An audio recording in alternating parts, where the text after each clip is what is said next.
Mabuhay! Welcome to our vlog! Oh, fuck. Feel na feel. Gusto ko yun.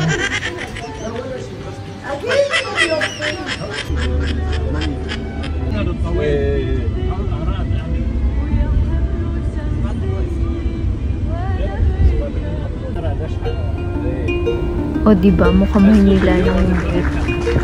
Actually, dumayo talaga kami ng Beirut para lang mapuntahan tong restaurant na to. Very old place na daw tong restaurant na to. And favorite place siguro to nila ni Mama. Order time na, sila na mag-order kasi hindi ko naman maintindihan. Ayan na, dumating na yung food. Di ko lang isa-isahin sa inyo.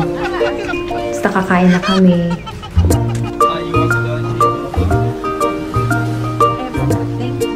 Kain kayo guys. Yun lang. Thanks for watching.